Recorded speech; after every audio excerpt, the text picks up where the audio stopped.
Herkese tekrardan merhabalar. Bugünkü videomuzda aç kapa bataryaların içini nasıl değiştiğini size göstereceğim. Aç kapa bataryaların içerisinde kartuş dediğimiz şu parçalar vardır. Bunların 4 farklı modeli vardır.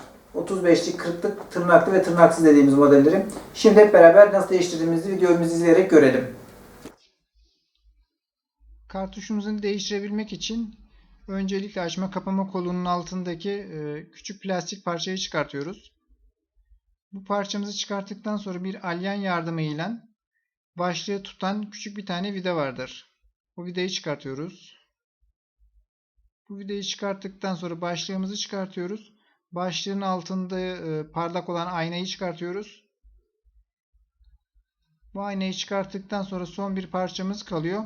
O parçamız da kartuşumuzu tutan rekordur.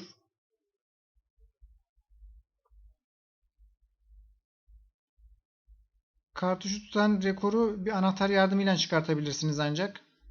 Çünkü hani bu zamanla oksitlenmeden ve de hani oluşan kirlerden dolayı bazen bayağı bir zor sökülebilir. Bunu sökerken hani batarya kendi ekseni etrafında dönmemesi için bir taraftan da hani elinizle desteklemenizi öneririm. Desteklemediğiniz takdirde hani batarya kendi etrafında döner ve alttaki flexlere zarar verebilir.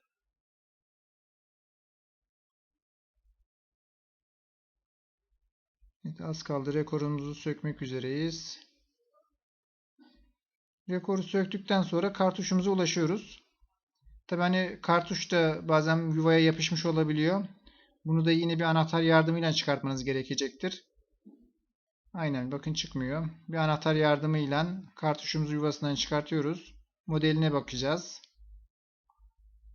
Evet, 35'lik kartuş ve tırnaklı dediğimiz modeldir. Buna uygun bir kartuş alıyoruz. Kartuşu yuvasına oturtmadan önce batarya yuvasına hani bir pislik var mı diye kontrol edelim.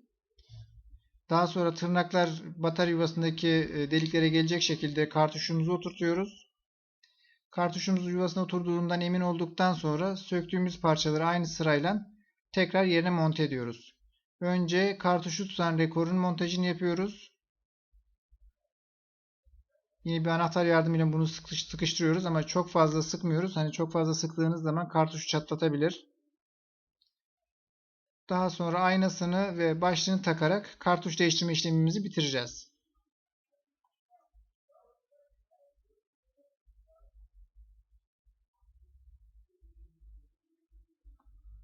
Aynen, bataryamız gayet güzel çalışıyor.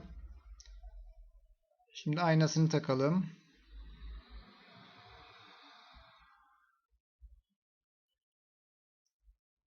Başlığını takacağız ve başlığını taktıktan sonra sökmüş olduğumuz küçük vidayı tekrar oturtalım. Yoksa hani başlık yerinden oynar, yuvasından çıkar. Bizi izlediğiniz için teşekkür ederiz. Bir sonraki tesisat videomuzda görüşmek üzere. Şimdilik hoşça kalın.